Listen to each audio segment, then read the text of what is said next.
कक्षा 7 सामाजिक विज्ञान।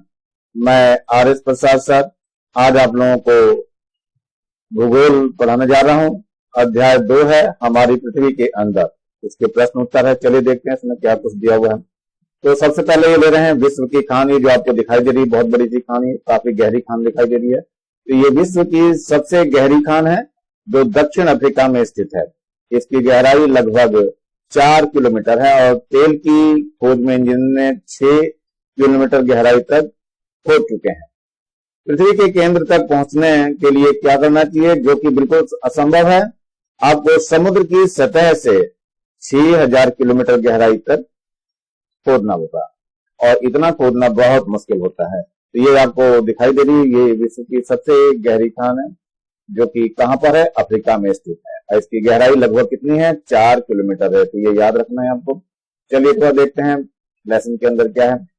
पृथ्वी की आंतरिक भाग की संरचना ले रहे हैं। यह एक प्याज की तरह, पृथ्वी भी एक के ऊपर एक संकेंद्रित परतों से बनी होती है। जैसे प्याज होती है वैसे ये भी केंद्र एक ही होता है, लेकिन इसके ऊपर परतों के रूप में जमी हुई होती है। तो पृथ्वी की सतह की सबसे ऊपरी परत को हम परपटी कहते हैं। ये परपटी है सब इसका सबसे ऊपरी परत को। यह सबसे पतली परत होती है। यह महाद्वीपीय संहति में 35 किलोमीटर एवं समुद्री सतह में केवल 5 किलोमीटर तक है। महाद्वीप के संहति मुख्य रूप से किससे बने होते हैं, सिलिका एवं एल्युमिनियम जैसे खनिजों से बनी है। इसलिए इसे क्या बोलते हैं, Cl बोलते हैं। सी सिलिका का हो गया तथा एल्युमिनियम का एल हो गया, इसलिए Cl बोलते हैं। चलिए, महासागर की परपटी मुख्यतः सिलिका और मैग्नीशियम से बनी होती है, इसलिए इसे सीमै कहते हैं। यानी सी सिलिका के लिए और मैं मैग्नीशियम के लिए कहा जाता है। परपटी के ठीक नीचे मेटल होता है जो 2900 किलोमीटर की गहराई तक फैला होता है। इसकी सबसे आंतरिक परत क्रोड है। चलिए देखते हैं, चित्र में भी देख लेते हैं क्या है। ये सबसे ऊपरी परत है जो कि परपटी कहला रही है। इसके अंदर जो ये चल रहे हैं ये स्थल मंडल कहलाता है। और ये जो है मेटल है जो कि आपको गहराई के अनुसार बताई थी। और अंदर पहुंचते हैं तो क्रोड मेटल पहुंचती है और ये सीमा है। और वाह्य क्रोड आपको ये दिखाई दे रही है, इसके बाहर की ओर बनी हुई है। तो इस तरह से ये आंतरिक क्रोड आपको दिखाई दे रही है यहाँ पे। इस तरह से इसकी संरचना जो है बिल्कुल प्याज की तरह होती है, जिसकी त्रिज्या लगभग 35 किलोमीटर है। यह मुख्यतः निकिल एवं लोहे की बनी होती है। इसके नीचे क्या होता है, ये नीफे होता है। नीफे का मतलब पहला शब्द निकिल से लिया हुआ और फेरस का मतलब फेरस से पे लिया हुआ है, कहते हैं इसे नीफे कहते हैं। केंद्रीय क्रोड का तापमान एवं दाब काफी उच्च होता है। यहाँ पे रहना बहुत ही आम व्यक्ति के लिए बहुत ही मुश्किल है। सेल एवं खनिज के बारे में बात कर लेते हैं। पृथ्वी की परपटी अनेक प्रकार के सेलों से बनी है। पृथ्वी की परपटी बनने वाले खनिज पदार्थों के किसी प्राकृतिक पिंड को सेल कहते हैं। सेल विभिन्न रंग का, आकार एवं गठन की हो सकती है। मुख्य रूप से सेल 3 प्रकार की होती है। नंबर 1 अग्नेय सेल, इग्नियस सेल बोलते हैं इसको। दूसरा है अवसादी सेल, सेडिमेंट्री सेल या कायांतरित सेल। एक और मेटाफोर्थिक सेल बोलते हैं इसको। और द्रवित मैग्मा ठंडा होकर ठोस हो जाता है। इस प्रकार बने सेल को आग्नेय सेल कहते हैं। इन्हें प्राथमिक सेल भी कहा जाता है। आग्नेय सेल 2 प्रकार की होती है। नंबर 1 अंतर्वेदी सेल और दूसरा बहिर्वेदी सेल। क्या आप ज्वालामुखी से निकलने वाले लावा की कल्पना कर सकते हैं? वास्तव में आग की तरह लाल द्रव मैग्मा ही लावा है जो पृथ्वी के आंतरिक भाग से निकलकर सतह पर आता है। जब द्रवित लावा पृथ्वी की सतह पर आता है तब यह तेजी से ठंडा होकर ठोस बन जाता है। परपटी पर इस प्रकार बने सेल को बहिर्वेदी आग्नेय सेल कहते हैं। इसकी संरचना बहुत महीन दानों वाली होती है। उदाहरण के लिए बेसाल्ट, दक्कन पठार बेसाल्ट सेलों से भी बना है। द्रवित मैग्मा कभी कभी भू परपटी के अंदर गहराई में ही ठंडा हो जाता है। इस प्रकार बने ठोस को सेल को अंतर्वेदी आग्नेय सेल कहते हैं। धीरे धीरे ठंडा होने के कारण बड़े दानों के रूप में ले लेते हैं। ग्रेनाइट ऐसे ही सेल का एक उदाहरण है। लेई मसालों तथा दानों का चूर्ण बनाने के लिए जिन अपघर्षण पत्रों का उपयोग होता है वे ग्रेनाइट के ही बने होते हैं। ये आपको दिखाई दे, ये महाद्वीपीय परपटी है आपको। फिर ये महाद्वीप आपका दिखाई दे रहा है, ये महासागर है यहाँ पे और ये महासागरीय परपटी है। मतलब महासागर के नीचे की जो जमीन होती है उसे महासागरीय परपटी कहते हैं। और ये महाद्वीप में जो नीचे की जमीन होती है जिसमें महाद्वीप बसे हुए होते हैं, तो नीचे वाला भाग ये महाद्वीपीय पर्पटी कहलाता है। समुद्र के नीचे वाला जो होता है वो महासागरीय पर्पटी कहलाता है। इग्नियस को समझते हैं जरा, क्या है इग्नियस। ये लैटिन शब्द है इग्नियस, जिसका अर्थ होता है अग्नि। सेंडिमेंट्री का मतलब है, लैटिन शब्द है ये।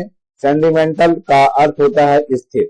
मेटाफोर्थिक ग्रीक शब्द है, इसका अर्थ जो है मेटाफोरफोस है, जिसका अर्थ है रूप में परिवर्तन। जीवाश्म देखो क्या होते हैं, सेलों की परतों में दबे मृत पौधों एवं जंतुओं के अवशेषों को ही जीवाश्म कहते हैं। सेल लुढ़ककर, चटककर तथा एक दूसरे से टकराकर छोटे छोटे टुकड़ों में टूट जाती है। इन छोटे कणों को अवसाद कहते हैं। ये अवसाद हवा, जल आदि के द्वारा एक स्थान से दूसरे स्थान तक पहुंचाकर जमा कर दिए जाते हैं। ये अदृढ़ अवसाद दबकर एवं कठोर होकर सेल की परत बनाते हैं। इस प्रकार की सेलों को हम अवसादी सेल कहते हैं। उदाहरण के लिए बलुआ, पत्थर, रेत के दानों से बना इन सेलों में पौधे, जानवर एवं अन्य सूक्ष्म जीवाणुओं को जो कभी इन सेलों पर रहे हो के जीवाश्म भी हो सकते हैं, मतलब मरे हुए मृत शरीर भी इनके मिल जाते हैं। अग्नि एवं अवसादी सेल उच्च ताप एवं दाब के कारण क्या होते हैं, कायांतरित सेलों में परिवर्तित हो सकते हैं। उदाहरण के लिए चिकनी मिट्टी स्लेट में एवं चूना पत्थर संगमरमर में परिवर्तित हो जाता है। आपको जानकर आश्चर्य होगा कि किन्हीं निश्चित दशाओं में एक प्रकार की सेल चक्रीय तरीके से एक दूसरे में परिवर्तित हो जाते हैं। एक सेल से दूसरे सेल में परिवर्तन होने की इस क्रिया को सेल चक्र कहते हैं। अब जानते हैं द्रवित मैग्मा ठंडा होकर आग्नेय सेल बन जाता है। ये आपका द्रवित मैग्मा है। ये जो द्रवित मैग्मा यहाँ दिखाई दे रहा है, ये ठंडा होकर के आग्नेय सेल बन जाता है। ये आग्नेय सेल छोटे छोटे टुकड़ों में टूट करके एक स्थान से दूसरे स्थान पर स्थानांतरित होकर अवसादी सेल का निर्माण करते हैं। यानी इसके बाद ये यहाँ से इधर को आ जाता है और ये कौन सा बनाता है, अवसाद सेल बनाता है। ताप एवं दाब के कारण ये आग्नेय एवं अवसादी सेल कायांतरित सेल में बदल जाते हैं। यानी कि ये आपका अवसाद सेल जो है काय में बदल गए, कायांतरित सेल में बदल गए। अत्यधिक ताप एवं दाब के कारण कायांतरित सेल पुनः पिघल करके द्रवित मैग्मा बन जाता है। यानी द्रवित मैग्मा, ये आपका द्रवित मैग्मा बन गया, ये दिखाई दे रहा है यहाँ पे।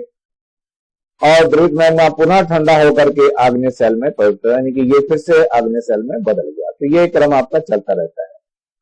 चलिए कुछ चीजें जो है इधर आपका जो है कायांतरित सेल जो है कुछ अवसाद सेल में आ जाती हैं और आग्नेय भी कहाँ पहुंच जाती है, कायांतरित सेल में पहुंच जाती है। इस तरह का भी परिवर्तन होता है। चलिए आपको देखते हैं इसमें। सेल विभिन्न खनिजों से बनी होती है। खनिज प्राकृतिक रूप में पाए जाने वाले पदार्थ हैं जिनका निश्चित भौतिक गुणधर्म एवं निश्चित रासायनिक मिश्रण होता है। खनिज मानव जाति के लिए बहुत महत्वपूर्ण है। कुछ का उपयोग ईंधन की तरह होता है, जैसे कोयला हो गया, प्राकृतिक गैस हो गया, पेट्रोलियम हो गया। इनका उपयोग किस लिए करते हैं, उद्योगों में करते हैं, औषधियों में करते हैं, उर्वरक में भी होता है, जैसे लोहा, एल्युमिनियम, सोना ये चीजें आती है। पृथ्वी के आयतन का केवल 1% हिस्सा ही पर्पटी है और बाकी 84% मेटल एवं 15% क्या है, हिस्सा क्रोड है। पृथ्वी की त्रिज्या 6371 किलोमीटर है। ये त्रिज्या भी आपको याद करनी है, बहुत जरूरी है इसको याद करना। चलिए आगे चलते हैं। इग्नियस क्या है, लैटिन शब्द है इग्नियस, जिसका अर्थ क्या होता है, अग्नि होता है। सेंडिमेंटरी मैंने बता दिया था, लैटिन शब्द है। सेंडिमेंटल जिसका अर्थ होता है स्थिर। मेटामॉर्फिक ये है ग्रीक शब्द। मेटामॉर्फिक का जिसका अर्थ है रूप परिवर्तन, ये मैंने पीछे बता दिया था आपको। ये आपको कायांतरित सेल में परिवर्तित अवसाद सेल दिखाई दे रही है। ये जो है ताल क्या बना हुआ, ये लाल किला बना हुआ, जो कि लाल बलुआ पत्थर से बना हुआ है, जो कि लाल रंग का बना हुआ दिखाई देता है आप लोगों को। ऐसे ये ताजमहल बना हुआ है। ताजमहल जो है वास्तव में किससे बना हुआ है, ये सफेद संगमरमर से बना हुआ है। ये ध्यान रखना, सफेद संगमरमर से बना हुआ है। ये जो है रूपांतरण आपको बता दिया था। मैग्मा से क्या बनता है, आग्नेय सेल बनती है। आग्नेय सेल से क्या बनती है, अवसाद सेल या तलछट सेल बनती है। और ये कन्वर्ट होता है किसमें, अवसादी सेल में। अवसादी सेल फिर से किसमें आ जाती है, कायांतरित सेल में। कायांतरित सेल फिर से पिघल करके मैग्मा में बदल जाता है। कुछ आग्नेय सेल जो है इधर सीधे आ जाती है कायांतरित में, और कुछ कायांतरित जो है फिर से अवसाद में बदल जाती हैं। इस प्रकार से ये चक्र चलता रहता है हमारा। चलते हैं प्रश्नोत्तर की तरफ। विश्व की सबसे गहरी खान कहाँ स्थित है? मैंने बताया था अभी पीछे, विश्व की सबसे गहरी खान दक्षिण अफ्रीका में स्थित है। सीमे से क्या तात्पर्य है? महासागर की परपटी मुख्यतः सिलिका व मैग्नीशियम की बनी है, इसलिए इसे सीमे कहते हैं। सी सिलिका के लिए, मैं मैग्नीशियम के लिए। प्राथमिक सेल किसे कहते हैं? द्रवित मैग्मा ठंडा होकर ठोस में बदल जाता है, इस प्रकार बने सेल को प्राथमिक सेल कहते हैं तथा इसे ही आग्नेय सेल भी कहा जाता है।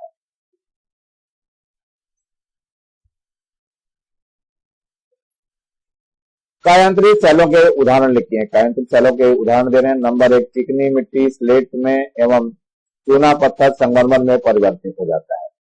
किन कारणों से आग्नेय एवं अपसादी सेल कायांतरित सेल में बदल जाते हैं? तो कारण है इसका ताप एवं दाब के कारण आग्नेय एवं अपसादी सेल कायांतरित सेल में बदल जाते हैं। उद्योगों के लिए कौन से खनिजों का उपयोग करते हैं? तो उद्योगों के लिए लोहा, एल्युमिनियम, सोना आदि खनिजों का उपयोग किया जाता है। अब है कुछ बहुविकल्पी क्वेश्चन, इसके देखते हैं। द्रवित मैग्मा, ये दिया हुआ पहला है। द्रवित मैग्मा से बने सेल होते हैं, क्या होते हैं? आग्नेय सेल होते हैं, अभी पीछे बताया मैंने। नंबर 2 है, ये पृथ्वी की सबसे भीतरी परत को क्या कहते हैं? सबसे भीतरी परत को हम क्रोड कहते हैं, अभी चित्र में दिखाया था आप लोगों को। नंबर 2 है, सोना, पेट्रोलियम एवं कोयला किसके उदाहरण है? तो ये खनिज के उदाहरण है। घ है, सेल जिसमें जीवाश्म होते हैं, क्या बोलते हैं इसको हम? अवसादी सेल बोलते हैं। अगला है, पृथ्वी की सबसे पतली परत क्या होती है? सबसे पतली परत परपटी होती है, तो परपटी आप निशान लगा लेंगे। आगे चलते हैं। निम्नलिखित स्तंभों को मिलाकर के सही जोड़े बनाने, इधर क ख ग लिखा हुआ है, च लिखा हुआ है और ये फर्स्ट, सेकंड, थर्ड, फोर्थ लिखा हुआ है। तो सबसे पहले है क्रोड। क्रोड का क्या होता है? क्रोड जो है सबसे भीतरी परत है, यानी कि ये आपका क हो गया। तो पहले हम इस पे निशान लगा लेते हैं और यहां पर भी इस पे भी निशान लगा लेते हैं। अगला है खनिज के लिए। खनिज का क्या है आपका? ये जो है आपका खनिज वाला जो है हिस्सा, इसकी एक निश्चित रासायनिक मिश्रण होता है, यानी कि ये आपका ख यहां लिखा जाएगा। अगला है ग। ग का आपका जो है सेल है। सेल क्या होता है? सड़क एवं इमारत बनाने के लिए उपयोग होता है, यानी कि ये आपका ग होगा, तो इस पे निशान लगा दीजिए, ये आपका सेकंड हो गया। इसके बाद आ जाइए, चिकनी मिट्टी किस काम आती है? चिकनी मिट्टी पृथ्वी की सतह पर होती है, तो ये आपका पहला है, यानी यहाँ पे घ आ जाएगा। और इसके बाद एक लास्ट बचा हुआ दिखाई दे रहा है, Cl। Cl का मतलब क्या होता है? सिलिका एवं एल्युमिनियम। ये आपका सिलिका एवं एल्युमिनियम, जिसके आगे च लिखा जाएगा, बाकी सब छूट जाएगा। चलिए आगे की ओर बढ़ते हैं। हम पृथ्वी के केंद्र तक नहीं जा सकते हैं, कारण है इसका, पृथ्वी के केंद्र तक पहुंचने के लिए समुद्र की सतह पर 6000 किलोमीटर गहराई तक खोदना होगा, जो कि बिल्कुल असंभव है। अगला है हमारा अवसादी सेल। अवसाद से बनती है, देखिए क्या है, सेल लुढ़क करके, चटक कर तथा एक दूसरे से टकरा कर छोटे छोटे टुकड़ों में टूट जाती है। इन छोटे कणों को अवसाद कहते हैं। ये अवसाद हवा, जल आदि के द्वारा एक स्थान से दूसरे स्थान तक पहुंचाकर जमा कर दिए जाते हैं। ये अदृढ़ अवसाद दबकर एवं कठोर होकर के सेल की परत बनाते हैं। यही कारण है कि अवसाद सेल अवसाद से बनती है। अगला है, चूना पत्थर संगमरमर में बदल जाता है। बिल्कुल सही बात है, चूने पत्थर को अगर हम उच्च दाब पे और ताप पे दबाएं तो वो चूना पत्थर संगमरमर में बदल जाता है। तो चूना पत्थर उच्च ताप व दाब के कारण ही यह संगमरमर में बदल जाता है, जो कि कायांतरित सेल का एक उदाहरण है। नीचे देखते हैं, कुछ ये चीजें दी हुई हैं और इन चीजों को बताना है कौन से धातुओं से मिलकर के ये बनी है। तो सबसे पहले ये कढ़ाई। कढ़ाई किससे बनी हुई है मिलकर के? ये लोहे से बनाई जाती है, तो यहाँ पे लोहा लिखेंगे। ये आभूषण है। आभूषण आपको पता है सोना और चांदी से बनाते हैं, तो ये सोना और चांदी भी लिखना है, चांदी भी लिख दीजिए यहाँ पे। इसके बाद आ जाइए, आपको ये तवा दिखाई दे रहा है, तवा काहे से बना हुआ है? लोहे से बनाया जाता है, तो इसको लोहा लिखेंगे, लोहा धातु है। इसके बाद घंटी देख लीजिए, घंटी किसी से बनाई जा रही है? लोहा और तांबा से, यानी पीतल से बनी होती है, तो यहाँ क्या लिखेंगे? लोहा और तांबा। इसके बाद जो ये हथौड़ा दिखाई दे रहा है, हथौड़ा काहे से बना है? ये लोहे से बना हुआ है, तो यहाँ लोहा लिखना है। और आपको ये दीप दिखाई दे रहा है, दीप जो है कांसा है, ये कांसे से बना हुआ है, तो ध्यान रखना इसको कांसा लिख लिया। चित्र बना करके आपको कॉपी में सबके बारे में लिखना है। ये लेसन इसके उत्तर प्रश्न उत्तर खत्म हो रहे हैं बच्चों।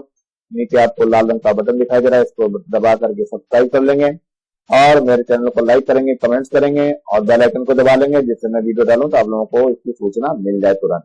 और ये ज्यादा से ज्यादा बच्चों को शेयर करना है, जिससे ज्यादा बच्चों को फायदा हो सके और उन्हें भी इसका अवसर मिल सके प्रश्न उत्तर को लिखने का। Thank you, have a nice day. इसी के साथ मैं आर एस प्रसाद सर आज का वीडियो यहीं समाप्त करता हूं।